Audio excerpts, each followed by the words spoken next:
Om Swastiastu.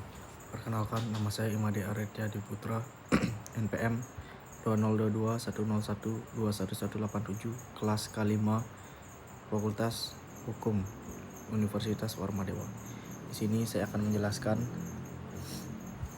terkait dengan hukum ekonomi kesejahteraan ekonomi di Indonesia. Hukum ekonomi dan kesejahteraan ekonomi di Indonesia merupakan keseluruhan kaidah-kaidah dan keputusan hukum yang secara khusus mengatur kegiatan dan kehidupan ekonomi nasional.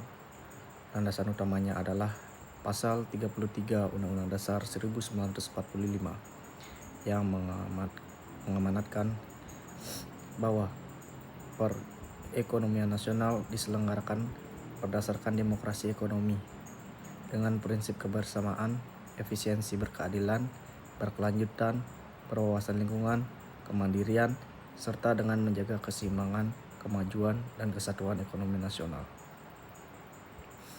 Tujuan utama hadirnya hukum ekonomi adalah untuk mengatur, mengarahkan, dan membatasi aktivitas perekonomian agar pelaksanaan kegiatan tersebut tidak mengabaikan hak dan kepentingan masyarakat luas, serta berujung pada terwujudnya kesejahteraan sosial bagi seluruh rakyat.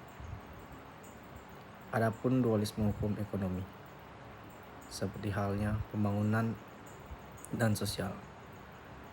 Dalam konteks Indonesia, hukum ekonomi dibedakan menjadi dua aspek penting, yakni hukum ekonomi pembangunan dan hukum ekonomi sosial. Hukum ekonomi pembangunan fokus pada pengaturan dan pemikiran hukum mengenai cara-cara peningkatan dan pengembangan kehidupan ekonomi Indonesia secara nasional, seperti regulasi investasi, persaingan usaha, dan sektor industri.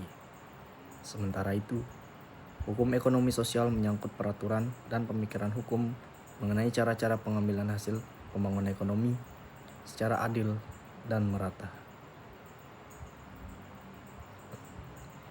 yang sangat erat kaitannya dengan perlindungan hak asasi manusia atau biasa disebut dengan HAM.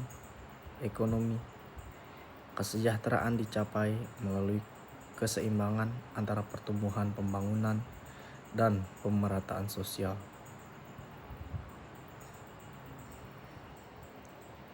Peran hukum sebagai penegak dan pengendali perekonomian memiliki peran vital sebagai a tool of social engineering atau alat rekayasa sosial, dan a tool of social control atau alat pengendalian sosial.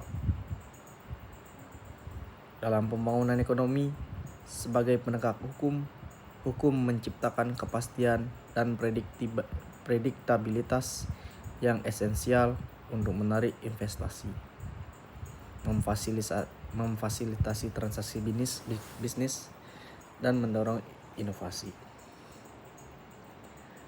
Sebagai pengendali, hukum berfungsi untuk mencegah penyimpangan dan kecurangan oleh para pelaku ekonomi, termasuk praktik monopoli atau persaingan tidak sehat yang dapat merugikan banyak masyarakat dan menghambat pencapaian keadilan ekonomi. Instrumen hukum dalam mewujudkan kesejahteraan. Berbagai instrumen diterapkan untuk menjamin kesejahteraan ekonomi. Misalnya, Undang-Undang tentang Usaha Mikro, Kecil, dan Menengah atau biasa disebut dengan UMKM, yang bertujuan memberdayakan sektor kerakyatan untuk mengurangi kemiskinan dan ketimpangan.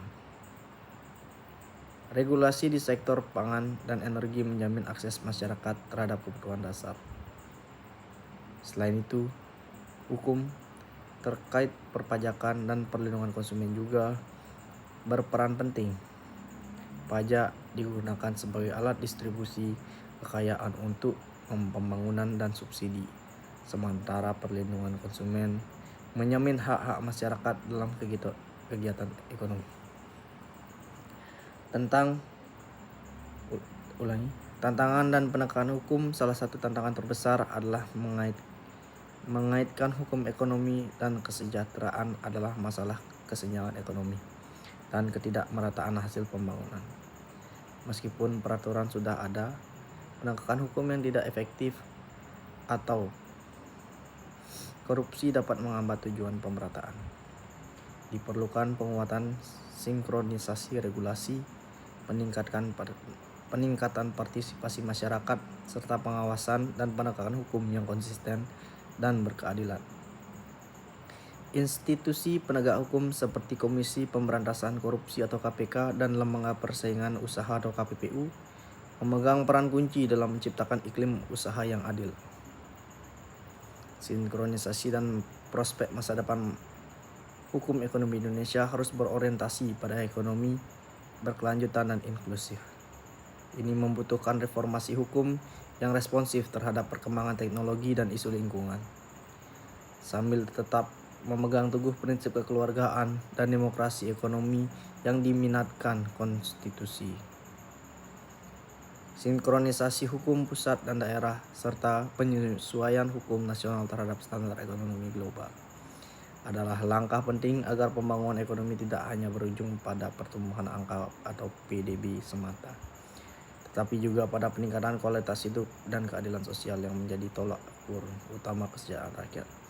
Demikian yang saya dapat sampaikan. Saya ucapkan terima kasih atas perhatiannya. Om Santi Om.